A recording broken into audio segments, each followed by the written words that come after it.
자, 이번에는 식물의 호흡입니다. 자, 호흡이라는 건 식물과 동물 모두 하는데 얘들은 살아가는데 필요한 에너지를 얻는 과정을 우리가 호흡이라고 불러. 우리 이미 소화순환 호흡 배설과 관련해 가지고 마지막에 세포 호흡이라고 했던 거 기억나지? 세포 호흡. 세포 호흡과 똑같다라고 보면 됩니다. 그래서 포도당과 산소가 재료를 이용하여 이산화탄소와 물을 만들고 주변으로 에너지를 만들어낸다, 방출한다. 이 에너지가 생명 활동에 이용이 된다. 뭐 동물 같은 경우는 뭐 식물도 마찬가지지만 생장이라던가 동물 같은 경우는 발성, 소리를 내는 것 이런 것들이 전부 요 에너지를 통해서 이용이 되는 거고. 자, 요게 중요합니다. 광합성과 호흡은요 완전히 반대입니다. 광합성은 이산화탄소와 물을 가지고 포도당과 산소를 만들어내는 과정이었다면, 그리고 에너지도 흡수했다면, 호흡은요 반대로 포도당과 산소를 이용해서 이산화탄소와 물을 만들면서 에너지를 방출하는 과정입니다. 흡수 방출 이렇게. 그러니까 광합성의 재료가 이산화탄소의 생성물이 되는 거고, 광합성의 생성 결과물이 호흡의 재료가 되는 거고, 호흡의 결과물이 다시 광합성의 재료가 된다라는 거. 자, 그러면 광합성 같은 경우는 낮에만 일어났다면 이 호흡은 낮과 밤에 관계없이 항상 일어납니다. 호흡이 멈추면 죽어. 그래서 필요한 물질, 포도당과 산소. 그러니까 얘들은 광합성 결과물이 되는 거고, 생성되는 물질, 이산화탄소. 물론 물도 있어요. 얘들은 광합성 재료지. 광합성 재료나 호흡에 생성되는 물질, 그 다음에 광합성 결과물, 호흡에 필요한 물질이 똑같더라.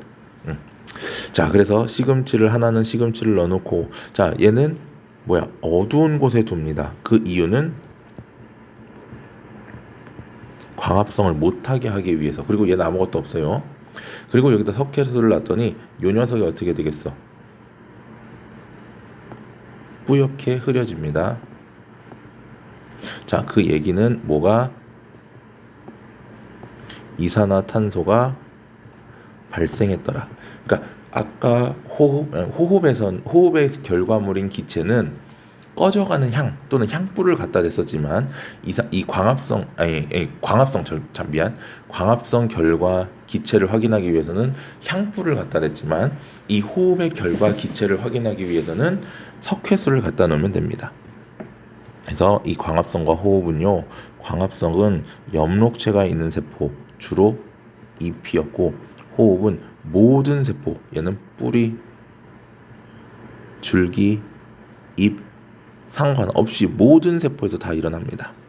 그리고 일어나는 시기는 낮에만 일어나지만 얘는 24시간 항상, 편의점 같은 거예요, 편의점. 그 다음에 기체 출입은 에너지를 이산탄소랑 산소를 방출하고, 그 다음에 얘는 이산탄소 흡수, 산소 방출, 산소 흡수, 이산탄소 방출, 완전히 반대지요. 우리 호흡할 때 이산탄소 나가는 거랑 식물도 똑같습니다. 이산탄소가 나가요, 산소 흡수하고. 그러면 광합성은 반대. 광합성, 양분을 만들어서 에너지를 저장하는 반면에 이 호흡은 양분을 분해하여 에너지를 생성하더라. 그래서 기체 교환도 낮과 밤에 반대로 일어나는데, 낮에는 광합성량이 호흡량보다 많습니다. 그래서 이산화탄소가 들어오고 산소가 나가는 것처럼 보여. 물론 일부 산소가 다시 들어오고 이산화탄소가 다시 나가기도 합니다만, 그래도 광합성량이 훨씬 더 많기 때문에 이산화탄소를 어떻게 한다? 흡수하고 산소를 방출하는 것처럼 보인다라는 거지. 겉으로 봤을 때 이 양이 더 많으니까. 반면에 밤에는 빛이 없기 때문에 광합성이 일어나지 않아서 호흡만 일어납니다. 즉 산소가 들어오고 이산화탄소가 나가요. 그리고 여기 나온 것처럼 아침 저녁은요 약한 빛이 있기 때문에 광합성량과 호흡량이 같더라. 따라서 겉으로 봤을 때는 기체의 출입이 없는 것처럼 보여. 실제로 없는 건 아니야. 실제로는 있어요. 하지만 없는 것처럼 보이고요. 자, 이거 지난번에 다시 얘기했었던 건데요.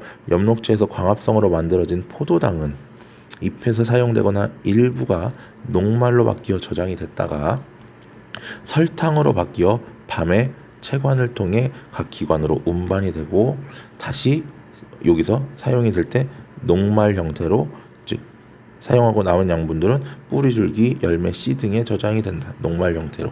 뭐 꼭 녹말이 아닌 것들도 있지만 대부분은 녹말 형태로. 그래서 포도당, 녹말, 설탕, 녹말. 요거 기억해 두세요. 설탕. 그래서 포도당, 녹말, 설탕, 녹말 이렇게 기억을 조금 해 두시면 좋겠고요. 요 환상 바퀴 실험이라는 것은 체관을 벗겨내는 거야. 체관이 밖에 있거든.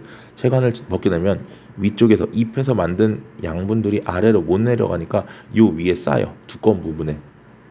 그래서 위쪽이 이렇게 볼록해지는 그런 현상이 이 환상 바퀴 실험입니다. 결국은 얘들은 체관을 통해서 영양분들이 위에서 아래로 내려감을 알 수 있다라는 거지. 자, 이렇게 해서 식물에 대해서 두 번에 나눠서 얘기를 했고요. 남은 수권이라던가 비열 등은 다시 또 선생님 강의 찍어서 올릴게요. 수고했어. 이것도 다시 꼭 정리하고 문제 푸셔야 됩니다.